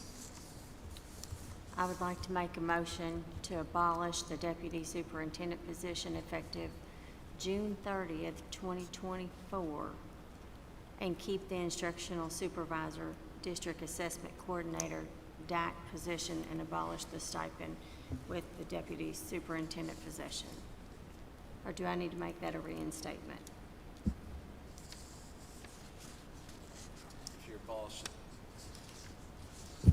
If you're asking to abolish the position and the stipend, then that's the action. If you're abolishing the title and the structure, it would amend the title. Okay. But then do I need to reinstate the motion for instructional supervisor district because it's not a title on the Shelley said you salary can't scale? abolish and recreate. No, it's Well, it's not it's amend. recreating. We have to have a instructional supervisor and district assessment Assessment coordinator. So what you can do is you can amend the title of it, and then when we meet and go through the pay scale before next month, then we can put the pay scale So on there. make the motion to amend the title? Yes, that's what I would do. Okay. Change it from deputy superintendent, instructional supervisor to DAC, to instructional supervisor, DAC, Okay. and then effective at that date. And then when we meet and we talk about the salary, then we'll adjust the salary accordingly. Got it. Okay. So we'll make a motion to amend the deputy superintendent title. And do Yes. it need to be June 30th, Shelley, or July 1st? I think if you are eliminating, then it goes until and through June 30th. Okay. Those are your typical contract timeframes. Yeah, I think, if I don't want to speak for Ms. Boland, I think what she's saying is change the title tonight. We're just adjusting the title. That's correct. And so I would say July 1 starts the new school year. That's when that would take place. Yeah, if you want to. That'd be fine. So July 1 would work. Okay. So how does the motion read? So the motion reads that we're going to amend the deputy superintendent title effective June 30th, 2024. And keep, do we use the words "and keep" instructional supervisor, district assessment coordinator, DAC position? You still have that position? Yes. That position's current. Yeah, And I think you'll also need to review your job description, make sure that still fits. You're just amending the title. Yes. I don't know if you're changing the job description, but Yes, you would be amending the position from deputy superintendent, instructional supervisor to DAC to now read instructional supervisor DAC. And then we will go into, when we go into their salaries, which we've got those meetings set up, we'll adjust that there. And then when we come back at the next board meeting, when we do the salaries, we can bring in the new job description, prove it all at one time. And so Okay. this would be the first step to it. So we don't need to even say follow the salary schedule, correct? I had a telemarketer ringing in my ears. I didn't hear what you It's said. okay. I said, so we don't have to add follow the salary schedule on there. if the salary is reduced, then she's subject and open to a demotion hearing. So I don't know what, you're just changing the title right now, but I don't know how you would consider the salary. I would suggest you change the title tonight, and then at the next meeting, when we approve everyone's salary scales, Okay. then hers would be, or that person's would be involved in there as well, so. Okay. But it's, again, it's your meeting. I'm just, that's what I think the best advice would be to give you. Okay.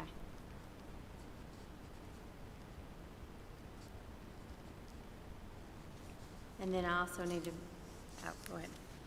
So I have a motion on the floor to amend the deputy superintendent title. Second. So I have a motion by Carla, second by Eric.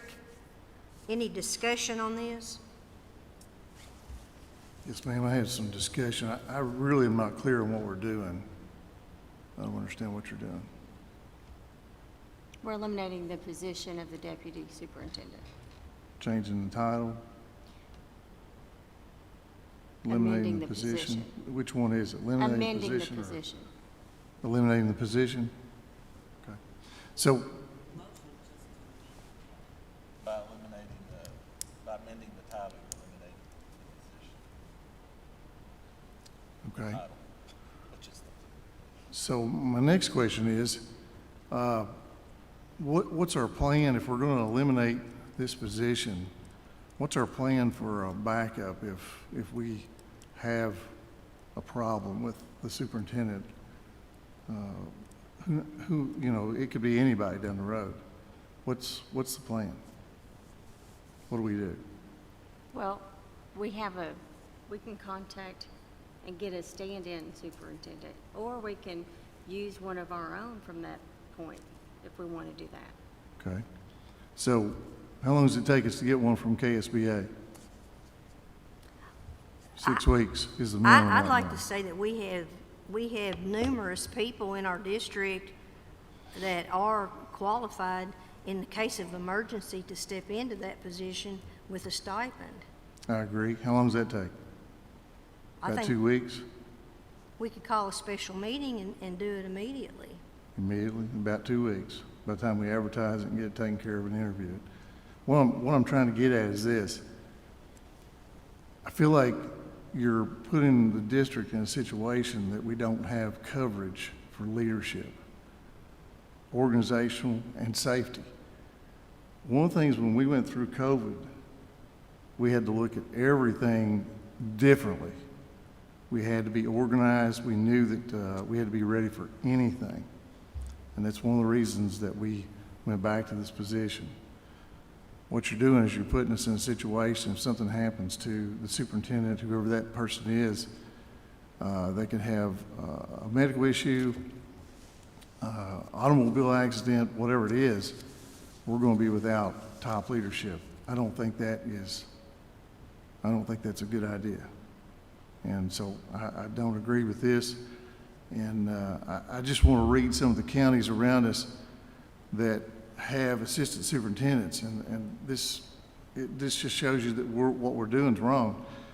Clark County, Fleming County, Harrison County, Jessamine County, Lee County, Lewis County, Lincoln County, Madison County, Mason, Menifee, Montgomery, Morgan, Robertson, Round, Scott, and Wolf. And I just looked at some of the ones on KDE that were around us. There's obviously a reason why we do this. And I know that there's some people who don't agree with this position, but you've got to have coverage. You have to be ready for anything and everything. So that's all I'd say.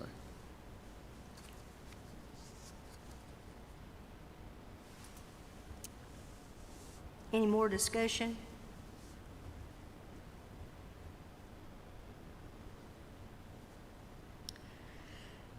So again, I have a motion by Carla to amend the deputy superintendent title, second by Eric.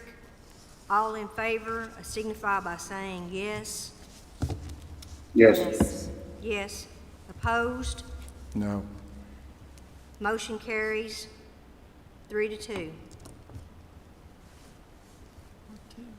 I didn't hear you vote. Did you vote? didn't Brenda vote. didn't Oh, I vote. didn't hear, I thought you voted. I'll vote yes. Okay, I'm sorry. So I'll amend that vote 4-2, 4-1.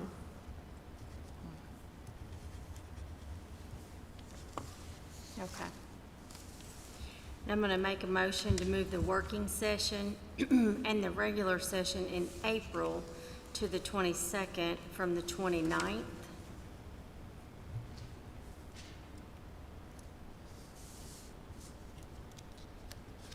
I'll second that.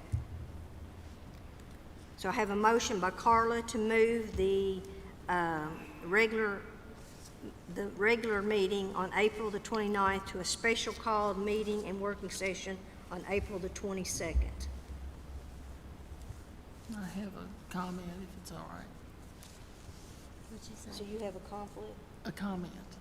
Okay, a comment. Okay, any discussion? I think we would be more transparent to our community if any motions like these were listed on the agenda that's published before the meeting instead of coming in under other business.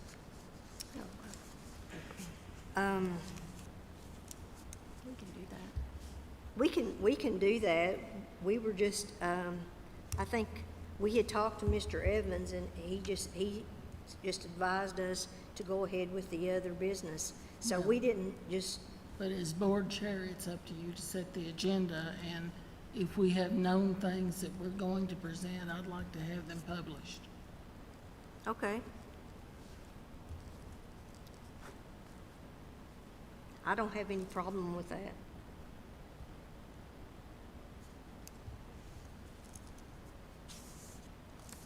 Okay. And I make a motion. Do we need to vote on that?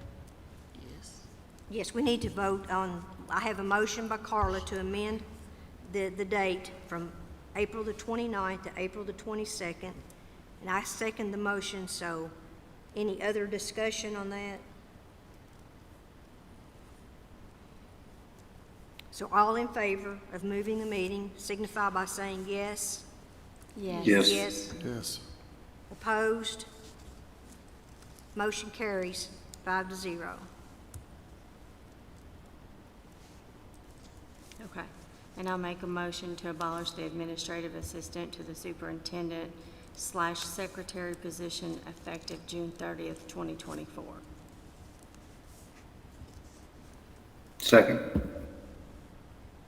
So I have a motion by Carla to amend the administrative assistant to the superintendent / secretary, second by Eric. Any discussion? Yes, once again, who's gonna cover these responsibilities? We've in-housed those before. What's that? I said we've in-housed them before. We've not had a secretary. I'm just wondering, what position are they gonna get slid over to? Because, I mean, that position helps us a lot.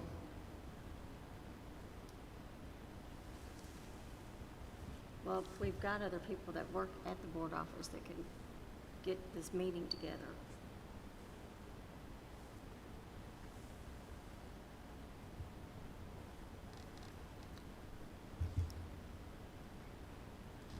So all in favor signify by saying yes. Yes. Yes. Yes. Opposed? No. No. Motion carries 3-2.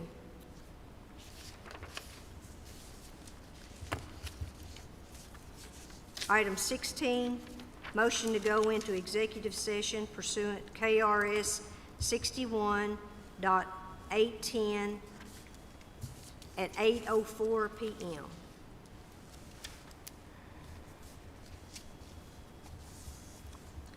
Do I have a motion? Oh, I'm sorry.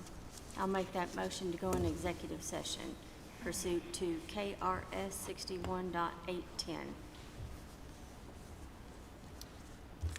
I'll second it. Motion to go into executive session by Carla, second by Barbara. Any discussion? All in favor signify by saying yes. Yes. Yes. Yes. Opposed? Motion carries 5-0.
Motion to come out of executive session, no action taken at 9:13 PM. So that's all we need to do already.